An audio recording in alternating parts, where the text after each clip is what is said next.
quenelle, la quenelle, ce qui veut dire prends dans ton cul. Oui, alors là, ça fait partie effectivement de cette stratégie d'agression verbale, d'agression symbolique, d'agression réelle, qui va après jusqu'à la désinformation complète, avec toujours ce rôle des médias mainstream complices. On a découvert que Canal+, qu'on pensait être une télévision subversive et branchée et transgressive, était aussi un des bras armés de la guerre menée contre Dieudonné. Et on l'a vu avec le très très mauvais sketch de la petite belge là. Allô Dieudonné, je crois pouvoir m'exprimer au nom de pas mal de mes contemporains pour te dire que tu nous les brises menus, que tu nous fatigues et que franchement, si c'est ça, un humoriste engagé, alors Popek doit se retourner dans sa tombe. Donc, ton avis sur la Shoah, sur la démocratie, sur les médias et le fameux complot judéo-maçonnique mondial, je te propose de le rouler en petites boules bien serrées, de l'humecter légèrement et de te l'insérer délicatement dans le rectum, d'où il n'aurait jamais dû sortir. Merci Myriam. Très malsain, très... Dans le rectum. Très scato, très... Allô Elle, Marc Pantel, elle doit avoir du mal aujourd'hui à se balader dans la rue. Elle n'a peut-être pas compris le soutien populaire de Dieudonné.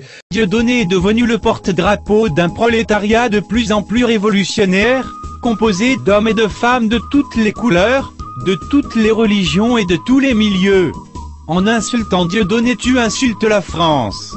Je te rappelle aussi que tu le fais passer pour une personne qui n'a plus aucun succès. Pourtant, c'est le comique qui fait le plus d'entrées en France.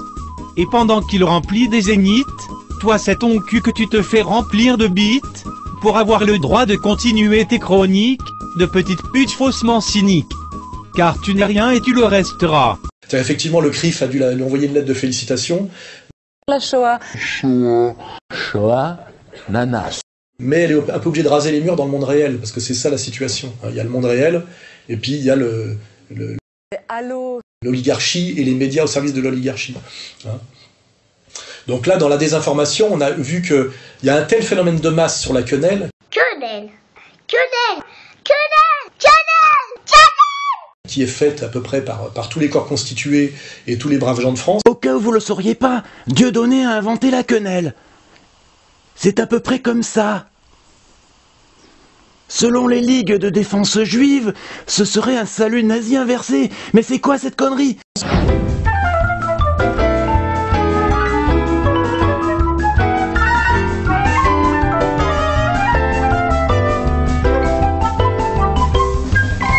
C'est comme un geste d'insoumission.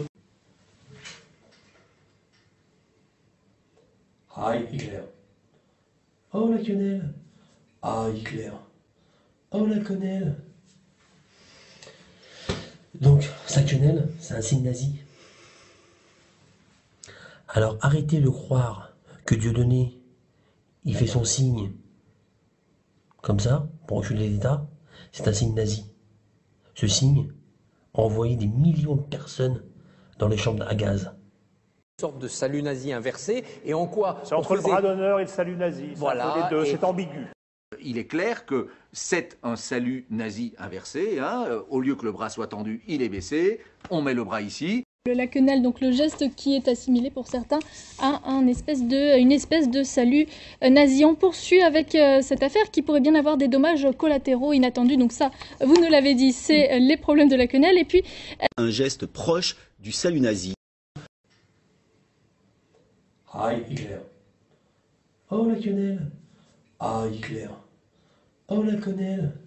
À ce pouvoir inique que je viens de décrire sous toutes ses formes, que là, les médias à la botte montent au créneau pour essayer de régler le problème, et ils le font par le mensonge et la désinformation. Effectivement, est-ce que la quenelle est un geste antisémite ? C'est vrai qu'il y a plusieurs interprétations. Disons que ce qui est préoccupant, c'est que ce geste, dans sa dimension anti-système, dans sa dimension subversive, il vient quand même... ce geste a une origine...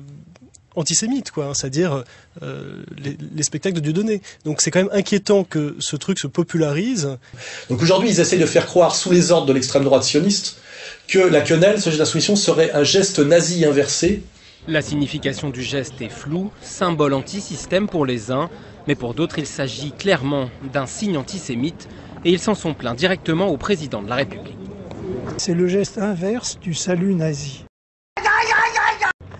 D'ailleurs, si c'est un geste nazi inversé, c'est-à-dire que c'est un geste anti-nazi.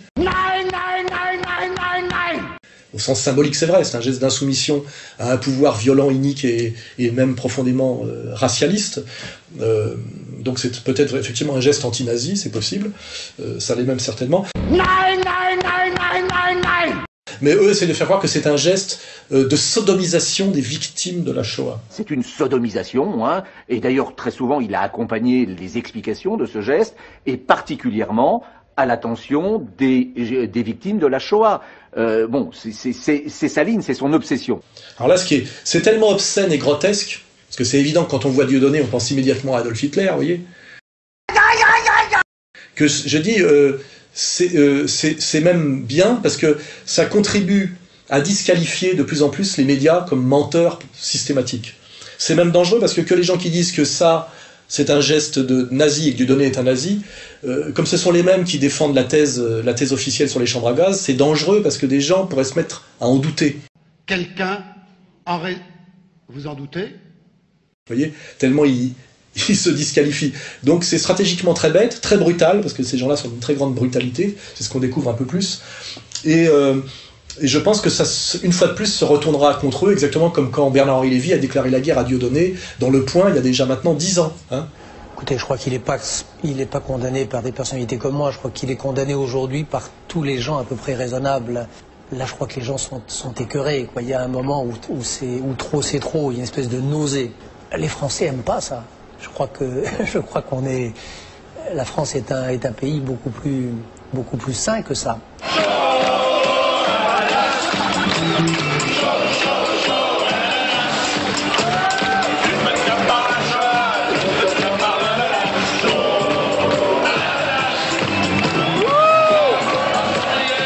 Dieudonné remplit les zéniths, et tous ceux qui finalement s'attaquent à lui systématiquement, même s'ils sont protégés, couverts et financés par l'oligarchie, tendent à se disqualifier totalement. Je rappelle que Bernard-Henri Lévy vend 4000 livres en moyenne aujourd'hui par livre, que moi j'approche les 70 000 pour comprendre l'Empire. Hein, c'est la réalité. C'est la réalité libraire, ça. Hein, c'est pas la réalité média. Voilà. Et donc là, on a une énorme offensive. Alors on a eu complément d'enquête, je crois qu'il est en train de monter le dossier, qui sera sans doute sorti quand je parlerai. Quelle est sa signification? Quel message derrière ce signe?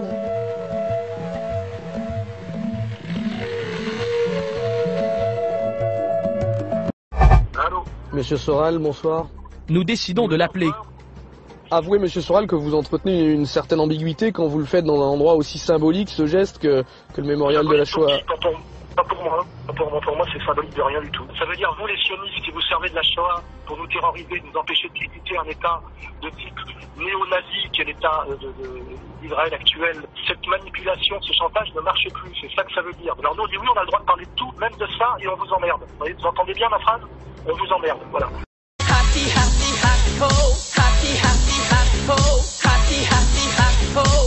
BFM TV. Et voici donc sa réponse sur la quenelle. Il y a de tout. Il y a la quenelle farce et attrape, la quenelle noces et banquets, et puis il y a la quenelle ultra politique, qui est la mienne, vous voyez. Alain Soral a choisi de se prendre en photo devant le mémorial de la Shoah à Berlin. Quel est le message? Comment vous décririez le message, c'est vous commencez à nous faire chier, vous, la toute-puissante communauté juive organisée, dite communauté sioniste. La logorée va commencer, 38 minutes au total. On a Rue 89, soi-disant site internet anticonformiste de gauche qui nous fait à peu près un sujet par semaine. Alors un coup, c'est pour dire que j'aurais touché 300 000 € des Iraniens. Une somme totale de 118 000 francs, 1 180 000 centimes, répartis à égalité. 118 000 francs, 1 180 000 centimes. J'ai fait une erreur dans les chiffres, c'est pas la première fois. Pensez bien que si c'était vrai, je me serais déjà fait choper par le fisc et par le Mossad. Et puis après, c'est en disant que je fais un peu de pognon et que j'aurais gagné 50 000 € cette année. Pour un mec qui prend 3 millions d'euros chez les Iraniens, se faire chier comme je me fais chier pour gagner 50 000 €, c'est un peu contradictoire, mais c'est pareil, il tente un truc tous les 3 jours. Évidemment, il est possible que j'ai gagné 50 000 € l'année dernière. Oui, je paye des impôts. Et si vous ramenez ça, effectivement, à ce que je gagne par mois pour un type de 55 ans, dans 35 mètres carrés sur un canapé Ikea, je gagne beaucoup moins d'argent que tous les gens qui me crachent à la gueule. C'est une évidence. Hein, voilà. On pourrait s'amuser à chercher les salaires des gens de Canal+, de Apathy, l'ancien marchand de bagnoles d'occasion de Bayonne. Traitez-nous de voleurs, Donnez vos salaires. Mais traitez-nous vos salaires un jour. Traitez-nous de voleurs. Je ne traite pas de voleurs. Mais qu'est-ce que ça veut osez dire votre salaire. Plein les poches. Osez dire votre salaire, monsieur Apathy. Mais mon salaire, monsieur, osez le dire. Je le mérite, mon salaire. Mais peut-être, alors dites-le. Comme vous. Eh bien, dites-le si vous le je ne méritez. vous le dirai pas. À titre de comparaison, Laurent Ruquier touche 40 000 € par mois, Laurence Ferrari 70 000, Nico Saliagas 80 000, Benjamin Castaldi 105 000. Quant à Michel Denisot, il gagnait entre 100 et 200 000 € par mois lorsqu'il présentait le Grand Journal. Bien, donnez-nous votre salaire. Combien vous gagnez? Mais c'est moi qui le paye. Combien vous gagnez? Ça vous regarde. Ça vous regarde pas. Dites-le français. Des animateurs de Canal, quoi. Ou de Hanouna, je crois, qui s'est plaint parce qu'il gagnait que 25 000 € par mois, je sais pas trop quoi. Dans le journal du dimanche, l'animateur vedette de D8 déclare toucher 25 000 € par mois. Je suis animateur et producteur de Touche pas à mon poste, mais D8 a fait une bonne affaire. Pour 40 000 €, elle a une émission qu'elle pourrait diffuser plusieurs fois par jour sans rien payer en plus. Je gagne 25 000 € par mois, ça peut paraître beaucoup, mais par rapport à d'autres animateurs, c'est très peu. À la fin du mois, il ne me reste pas grand-chose. Il y a déjà des gens qui ont prétendu que c'était pas 25 000, mais 100 000, je crois. Voilà. Donc on voit que le système essaye de nous disqualifier par tous les moyens, que les médias mainstream font le travail de désinformation, c'est la Pravda, quoi. Un bras tendu vers le bas, une autre main sur l'épaule, voici une quenelle. Comprenez, ce bras d'honneur popularisé depuis 10 ans par l'humoriste sulfureux Dieudonné. Ça n'est pas un geste d'extrême droite, c'est un geste propre à la mouvance Dieudonné qui fédère des gens provenant de tous les horizons politiques. On vous entend beaucoup accuser, attaquer Dieudonné et Soral. Qu'est-ce qui se passe? Oui, parce que je crois qu'il y a aujourd'hui des ennemis de la République et de l'intégration républicaine qui sont à la fois les xénophobes et les racistes d'extrême droite, mais aussi les communautaristes qui essayent d'exploiter le racisme et l'exclusion pour alimenter eux-mêmes une haine. C'est tellement grotesque et vulgaire et brutal que même si à très court terme, c'est un effet de masse et un effet de terreur un peu, c'est vrai que ça fait peur. Hein. Sur le long terme, il se disqualifie chaque jour un peu plus. Je rappelle que Libération a encore perdu 30% de ses lecteurs depuis le début de l'année. Le grand direct des médias qui s'intéresse aujourd'hui à Libération, dont les ventes s'écroulent, une chute vertigineuse de plus de 40% sur les derniers mois. Décryptage avec vous, Bastien Millot. C'est vrai que ce chiffre qu'on a appris ce matin est plutôt surprenant. Oui, c'est un chiffre, Jean-Marc, qui le fait frémir, puisque Le Figaro en parlait avant-hier et l'AFP hier. La presse nationale française subit la plus grave crise de son histoire. Tous les titres, je vous dis bien, tous les titres, à l'exception de La Croix, subissent un recul de leurs ventes. Ce qui fait qu'ils doivent, je ne sais pas combien ils vendent, si on enlève ce qu'ils distribuent gratuitement dans les aéroports, dans les hôtels de luxe et dans les abonnements dans les bistrots bobos du centre-ville, ils font moins que moi. Ils font quotidiennement moins que moi dans les vidéos. Et je parle pas de Dieudonné qui arrive à faire des... 2 millions de vues la vidéo. 2 millions de vues, putain, impressionnant. Faites grimper les chiffres parce que ça les rend complètement malades. Vous vous rendrez compte, on fait plus que des émissions du service public qui coûtent une fortune aux contribuables, à vous, à moi. Hein. Donc le résultat pratique est là. Hein. C'est-à-dire que cette désinformation systématique arrive à un point... comment dirais-je, d'inversion totale en termes d'inefficacité. C'est-à-dire que ça ridiculise les médias dominants et le peuple de France commence à se rendre compte que vraiment c'est n'importe quoi, et pas seulement TF1 et France 2, hein, Canal+ aussi, et aussi les pseudo-sites dissidents comme Rue 89, Mediapart, etc. Et nous, notre réponse à Égalité Conscience, c'est qu'on met l'organigramme, on met les financiers. Nous, on est entièrement autofinancés par nos petits bricolages de PME, effectivement. Et eux, on voit effectivement les liens avec le Nouvel Obs, le grand capital français, le sionisme international. Voilà, on fait ce travail, c'est ça le travail sérieux. C'est chercher, effectivement, chercher l'argent. Hein, à qui profite le crime, on va dire, et d'où vient l'argent. Alors quand on le fait sur nous, effectivement, on trouve 3 petites PME qui vendent des produits écologiques et des livres. Et effectivement, on arrive à dire qu'on a gagné quelques dizaines de milliers d'euros pour payer nos gars, quoi. Mais eux, par contre, on arrive à des millions d'euros. Hein, voilà. Donc, continuer à faire comme ça, effectivement, ça nous permet de faire le boulot.